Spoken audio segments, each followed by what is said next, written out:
여러분 반갑습니다. 오늘의 코인으로 인사드립니다. 자, 어느덧 목요일 시장 찾아왔습니다. 오늘도 여러분들과 함께하게 될 이지영 앵커입니다. 자, 시장에 다양한 이슈들이 있었는데요. 오늘도 크립토 소식과 함께 또 투자 시장에 관한 분위기들 함께 파악해 보겠습니다. 간밤 마감된 미증시부터 살펴보실 텐데 뉴욕 증시 같은 경우에는 혼조 양상을 나타내는 흐름이었습니다. 낙폭이 컸었던 기술주들의 반등이 일어나기도 했었고요. 전반적으로 시장이 활활 타오르는 분위기는 아니었지만 그래도 나스닥과 S&P 500 지수가 상승하면서 혼조 마감한 모습 보여주기도 했습니다. 하지만 역시나 파월 연준 의장의 발언들 시장에 영향을 미치긴 했었는데요. 금리 인하에 관한 신중론들이 나오면서 월가에서는 연내 금리 인하 단 한 번밖에 이루어지지 않을 것이다라는 그러한 분석도 나오고 있습니다. 관련해서도 여러분들이 계속해서 체크해 보셔야 될 것 같고요.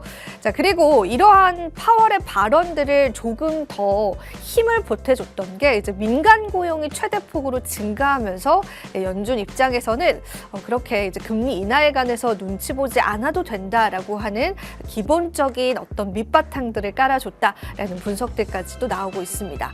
국채 수익률도 하락을 하긴 했지만 여전히 높은 수준이다라고 보여지고 있고요.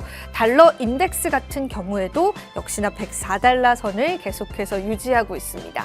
오늘 새벽에 확인해 봤을 때 골드가 보합권을 나타내고 있긴 했지만 골드 역시도 사상 최고가를 향해서 가고 있는 모습까지도 포착해 볼 수 있었습니다. 전반적으로 투자 시장에 관한 위험 자산보다는 안전 자산에 조금 더 힘이 실리는 모습이고요. 지정학적 리스크 또 한 번 부각이 되면서 이제 국제 유가 역시도 큰 폭의 오름세를 보여주고 있습니다. 자, 지표만 보시더라도 전반적인 투자 시장의 분위기 파악해 보실 수 있을 텐데요. 자, 시장의 유동성들 시급해 보입니다. 또 시장에 특별한 촉매제가 필요해 보이는 시점이기 때문에 관련한 사항들 계속 체크해 보시면 좋겠습니다. 자, 그렇다면 우리 암호화폐 시장에는 어떤 흐름들 이어져 갔을지 크립토 헤드라인도 살펴보실 텐데요. 오늘도 세 가지의 헤드라인 준비해 봤습니다. 먼저 첫 번째 헤드라인입니다. 비트코인의 하락이 달러 상승에 따른 효과다라고 그렇게 분석하는 이야기들도 나오고 있습니다. 아무래도 최근 들어서 달러 인덱스가 큰 폭으로 상승하면서 역상관 관계에 있는 비트코인이 하락하고 있다는 분석들 영향을 받고 있는 건데요. 실제로 비트코인과 달러 모두 다 안전자산에 속한다라는 인식이 있긴 하지만 아이러니하게도 달러와 비트코인은 다른 양상을 보여오고 있습니다. 그렇다면 이러한 달러의 고공행진들이 그만 멈춰야 하는 걸 텐데 과연 달러 가격 언제쯤 다시 한번 하락세를 겪게 될지 주목을 해보셔야 될 것 같습니다. 자, 그리고 두 번째 헤드라인도 바로 살펴보겠습니다. 홍콩의 ETF 시장이 블랙록에 있는 IBIT보다 더 큰 시장이 될 것이다라는 분석이 있었습니다.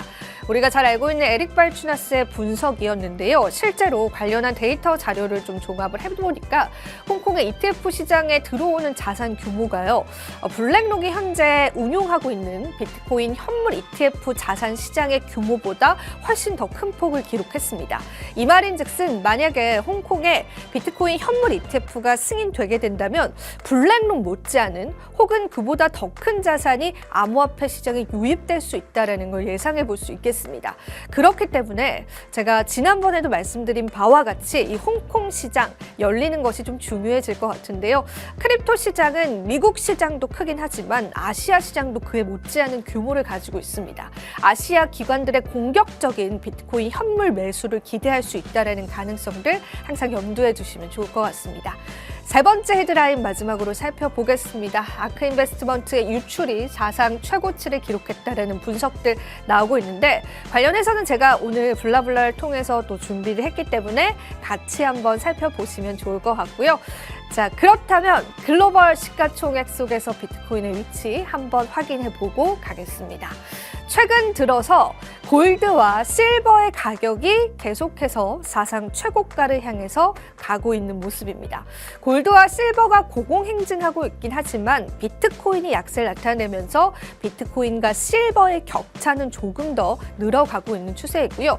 다만 간밤에 비트코인이 소폭 올라서면서 그 격차를 줄여오긴 했지만 실버 가격도 만만치 않게 강세를 보여주고 있기 때문에 관련한 흐름들도 살펴보셔야 될 것 같습니다. 자, 글로벌 시가총액 하나하나 살펴보시자면 1위는 골드고요. 2위는 역시나 마이크로소프트, 애플 순으로 차지하고 있습니다. 비트코인 여전히 9위를 나타내고 있는데 자, 반감기 이후의 흐름들 살펴보시면서 어느 순위까지 올라갈 수 있을지 기대해 보셔도 좋을 것 같습니다. 마지막으로 우리 히트맵을 통해서 비트코인 현재 시세부터 앞으로의 흐름들까지도 한번 예측해 보겠습니다. 자, 비트코인 다행히 어느 정도의 회복세를 보여줬습니다. 현재 구간에서는 66,000달러 선 회복해 주고 있는 모습이고요. 하지만 큰 폭의 상승률은 아니기 때문에 우리 투자자분들 불안감 여전히 있으실 것 같습니다. 이더리움도 비슷한 흐름으로 반등세 보여주고 있고요. 큰 폭의 낙폭이 있었던 알트코인들 다시 한번 회복해 줬고요. 특히나 솔라나 코인 같은 경우에는 역시나 좋은 흐름 계속 유지해주고 있습니다. 리플 코인 그리고 도지 코인 역시도 현재 구간에서는 상승률 나타내고 있고요.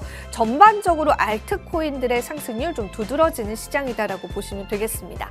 계속해서 이러한 상승률 이어져 갈지 여부들 저희와 함께 예측해 보시면 좋겠습니다. 자, 이렇게 해서 저와 함께 시세까지 살펴보셨고요.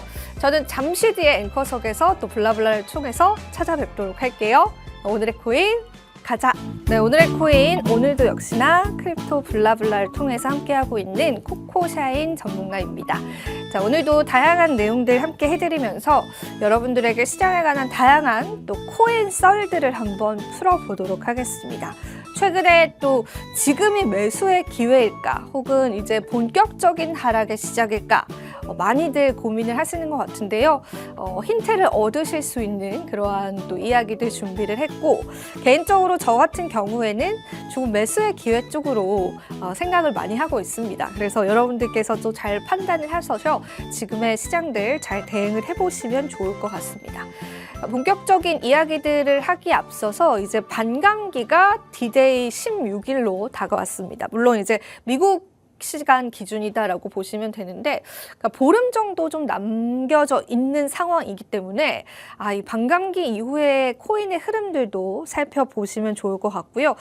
오늘 또 반감기에 관한 내용들 같이 한번 나눠보면서 여러분들과 이야기를 좀 해볼까 합니다. 자, 일단 전반적으로 시장 자체가 처음에는 저희가 이제 굉장히 우려했었던 상황들이 일어났는데 최근에 이제 비트코인에 관한 하락세에 관한 굉장히 다양한 그런 분석들이 있었고 굉장히 다양한 또 의견들이 시장에 존재했습니다. 근데 이제 그 뚜껑을 열어보니까 사실상 이제 아크 인베스트먼트의 유출량들이 조금 비트코인에 관한 하락을 이끌었었다라는 분석들이 상당히 지배적이더라고요. 그래서 관련해서 이제 제가 자료를 가지고 왔는데 이 자료를 같이 한번 살펴보시면은 여러분들이 이제 제가 항상 자주 보여드리는 자료인데 방송에 올 때마다 이렇게 새롭게 좀 업데이트를 항상 해드리고 있습니다. 여기 보시면은 이제 비트코인에 관한 유출량과 유입량을 알 수 있는 그러한 지표이죠. IBIT, 그러니까 블랙록부터 피델리티, 그리고 우리가 잘 알고 있는 아크 인베스트먼트, 우리가 항상 우려하는 이제 GBTC에 관한 것들도 있는데 시간 순서대로 이렇게 같이 한번 살펴보시면은 사실 우리가 이제 익히 알고 있는 이제 GBTC의 유출량이다라는 건 이제 GBTC 수수료가 너무 크기도 하고 GBTC 투자자분들께서 이 GBTC의 매도를 항상 기다렸던 분들이기 때문에 굉장히 이런 부분들은 우려가 되긴 하지만 어찌 보면 이제 와서는 좀 당연해지는 게 될 텐데 보시면 이제 사실상 GBTC를 제외하고는 거의 순유입입니다. 근데 이제 여기 보시면은 최근 들어서 아크 인베스트먼트에서 굉장히 많은 유출량을 보였다라는 겁니다. 그러니까 아크는 사실 이제 유출을 할 그런 뚜렷한 이유가 없다라고 생각을 할 수 있는데 아크 인베스트먼트에서 운용하는 비트코인 현물 ETF에 관한 유입량이 GBTC를 뛰어넘게 되면서 이런 또 설들이 돌게 되더라고요. 이제 비트코인 현물 ETF에 관한 그런 어떤 흥행성이 끝났다. 이제 많은 투자자들이 지금 이쯤에서 차익 실현을 하고 있다. 이런 분석들도 좀 나오고 있게 되는 시점이 됐는데 사실상 이 부분에 관해서는 좀 다양한 의견이 있지만 아크에서 이제 이렇게 유출량이 나왔다라는 게 그 양은 좀 상당히 많았거든요. 일단 유출액이 굉장히 컸습니다. 8,800만 달러를 기록을 하면서 이러한 그레이스케일의 현물 ETF 유출량을 뛰어넘었다라는 것도 굉장히 좀 의미가 있는 부분이었고요. 결과적으로 이제 시장을 이끌었었던 비트코인 현물 ETF에 관한 흥행성이 결과적으로 이 현물 ETF에 관한 흥행도나 또 유입량들이 줄어들면서 오히려 다시 시장을 끌어내릴 수 있는 요인이 되는 겁니다.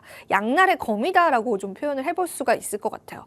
그래서 이러한 유출량에 관해서는 우리가 계속 좀 체크를 해봐야 되는 부분이 있을 수 있겠는데 그런데 사실 이제 아크 인베스트먼트에서 이렇게 유출을 많이 하는 이유에 관해서는 다른 운용사로 옮겨갈 가능성이 좀 크다라는 분석들이 많습니다. 아무래도 좀 수수료 문제도 있을 수 있겠고 아크의 이제 비트코인 ETF를 이용하시는 투자자분들께서 뭐 블랙록이다 피델리티와 같은 조금 더 크고 단단한 운용사로 좀 옮겨가는 그러한 동향들이 있을 수 있기 때문에 사실 이제 블랙록이나 피델리티에서 많은 유출량이 기록이 됐다면 이거 정말 시장의 적신호다라고 우리가 표현해 볼 수가 있겠는데 다행히도 이제 블랙록이나 피델리티에서의 유출량은 아니었고 이제 아크에서의 유출량이다라는 건 그래도 조금 우리가 다행스럽게 생각해 볼 수 있는 그런 요인이지 않을까 싶습니다. 그래서 우려를 많이 하셨을 텐데 이제 관련해서 계속 좀 지켜보면서 살펴보실 필요가 있지 않을까 싶습니다. 자, 그리고 이제 그래도 다행인 거는 역시나 비트코인 현물 ETF에 관한 볼륨들, 그러니까 시장에 관한 그런 거래량들은 상당히 이제 큰 폭을 차지하고 있고 최근 들어서 살짝 줄어드는 추세이긴 하지만 그래도 초기 대비해서도 여전히 높은 수준을 유지하고 있습니다. 그래서 이 볼륨만 여러분들이 좀 보시더라도 아직까지 시장에서는 현물 ETF에 관한 관심이 굉장히 많다라는 부분들 생각을 해보시고 그 다음에 추가적으로 저희가 홍콩 ETF를 좀 6월 승인으로 현재 예상을 하고 있는 시점이기 때문에 이 6월 달에 아시아 시장에 관한 기관들의 매입세가 역시나 유입될 수 있다는 부분들도 여러분들이 같이 좀 체크를 해보시면 좋을 것 같습니다. 그래서 사실은 오늘은 이렇게 이제 크립토 시장에 관한 악재들을 조금 풀어내야 될 것 같아요. 그래서 또 하나의 악재가 포착이 된 게 있었는데 그 악재가 어떤 포착이냐면 이제 미국 정부가 압수한 비트코인에 관한 물량들이 또 이제 대거 풀렸다라는 그러한 소식들이 외신 기사를 통해서 이제 간밤에 많이 쏟아져 나왔습니다. 가슴이 실제로 철렁했었는데 왜 가슴이 철렁했냐면 미국 정부 같은 경우에는 비트코인을 정말 많이 가지고 있습니다.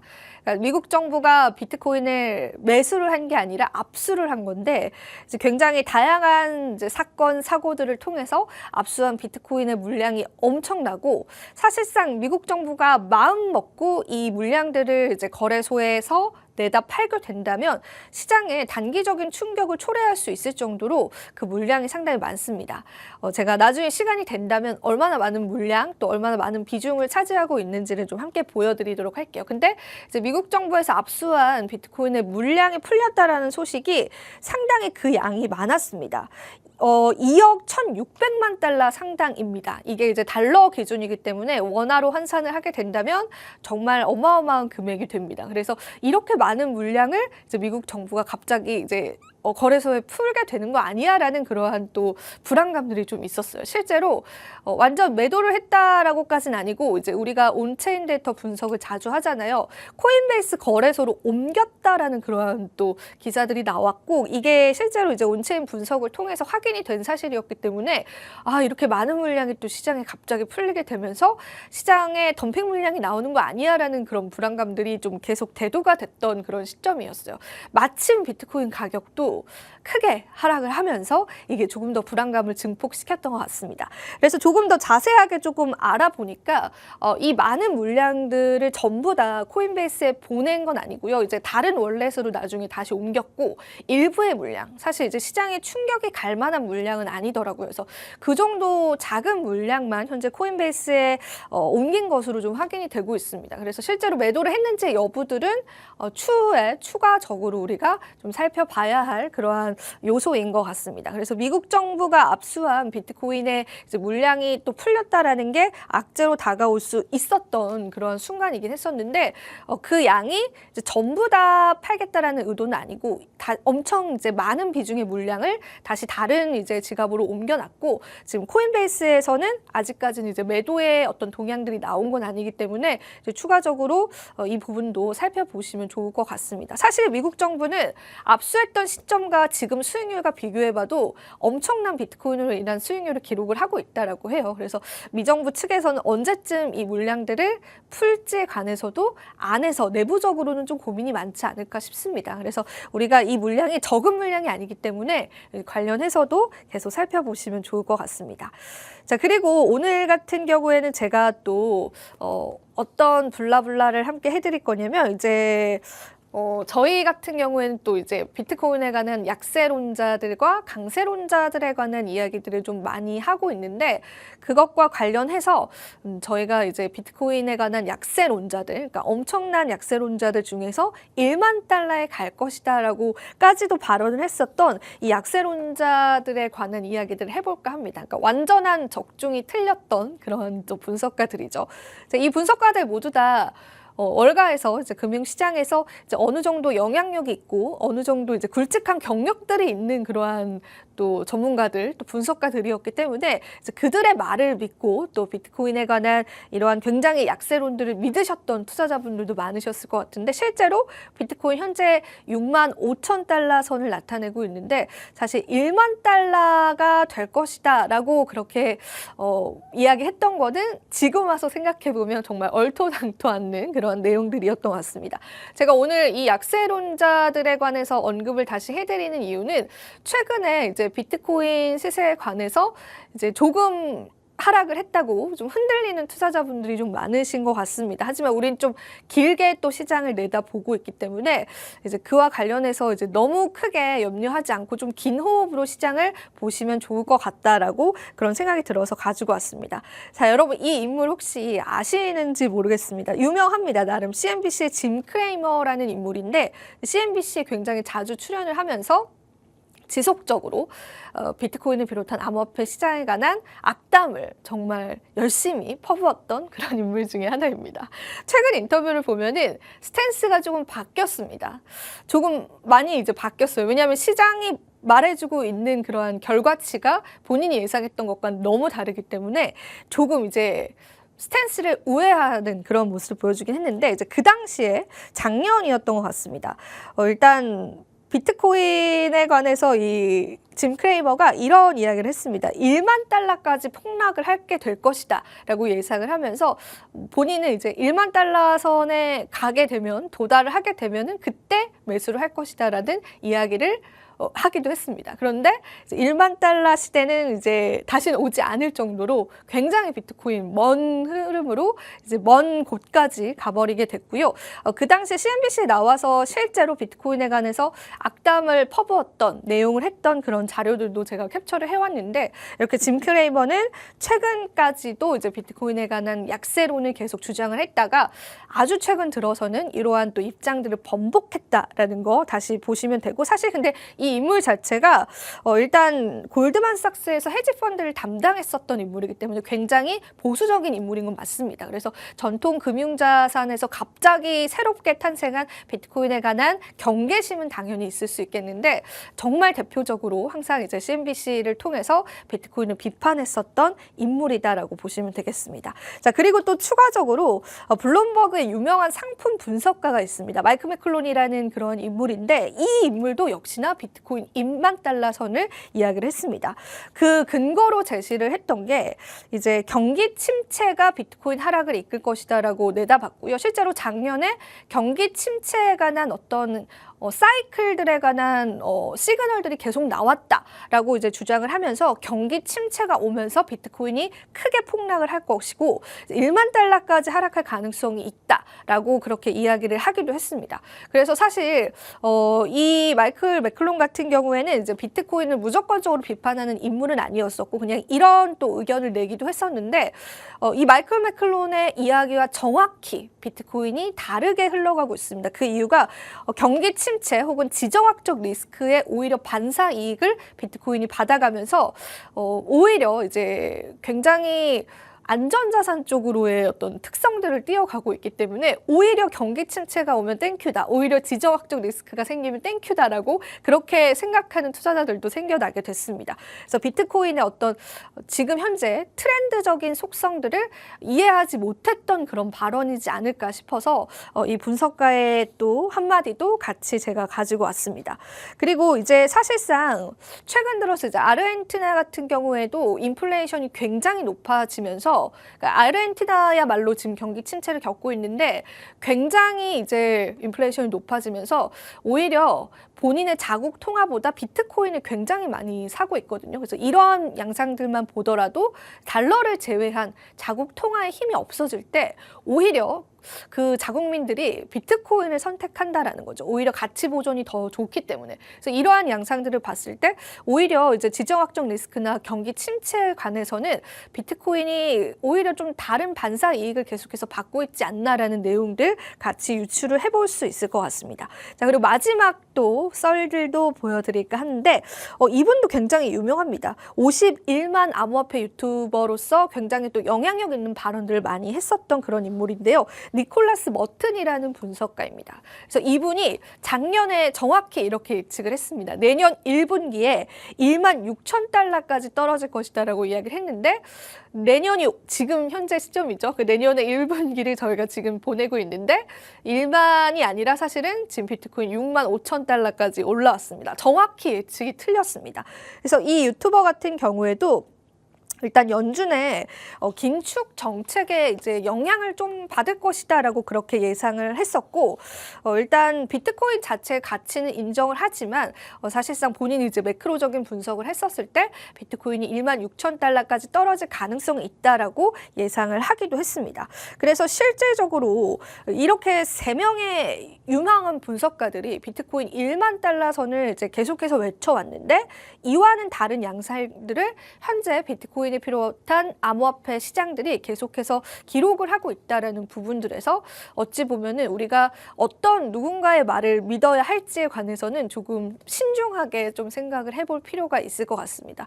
물론 아주 큰 악재 때문에 언젠간 또 1만 달러 선을 터치할 수 있는 그런 기회가 오기도 하겠지만 지금까지의 자산의 동향을 보면은 꾸준하게 우상향하고 있다라는 게 보이실 거예요. 그래서 이러한 시점에서 지금의 하락을 우리가 어떤 시그널로 받아들일지에 관해서도 열심히 생각을 해봐야 될 것 같습니다. 제가 앞서서도 반감기에 관한 이야기를 해드렸는데 렉트캐피탈이라는 분석가 같은 경우에는 지금의 조정이 반감기 이전에 있었던 조정과 같다라고 합니다. 그래서 실제로 2016년도에는 38% 그리고 2020년 그러니까 반감기 이전에는 20% 하락을 각각 겪었기 때문에 지금까지 비트코인 약 8에서 10%가량 하락을 하고 있거든요. 그래서 추가적인 하락이 있을 수는 있지만 그게 반감기 전에 늘 해왔던 패턴 중에 하나다라고 이야기를 하고 있습니다. 그래서 그러한 부분들까지도 같이 염두를 해두시면서 앞으로 추가적인 하락이 있다면 그 하락을 또 어떻게 우리가 받아들일지에 관해서도 여러분들 스스로 좀 고심하시는 그러한 시간이 되셨으면 좋겠습니다. 자, 오늘도 또 비트코인 약세론자들에 관한 썰들을 풀어보면서 비트코인의 가치에 관해서 좀 한번 생각해보는 시간 가져봤습니다. 자, 도움이 되셨을 시간이길 바라고요. 자, 저는 여기서 오늘 인사드리도록 하겠습니다. 마지막으로 투자 고지 드리도록 할게요. 자, 본 방송에서 제공하는 정보는 투자 판단에 대한 조언일 뿐입니다. 가치 판단과 상승 하락 보장하고 있진 않다라는 점 다시 한번 유의 부탁드리고요. 저희는 다음 주 월요일 9시 30분에 더 알찬 정보들로 찾아뵙도록 할게요. 오늘도 시청해주신 여러분 고맙습니다.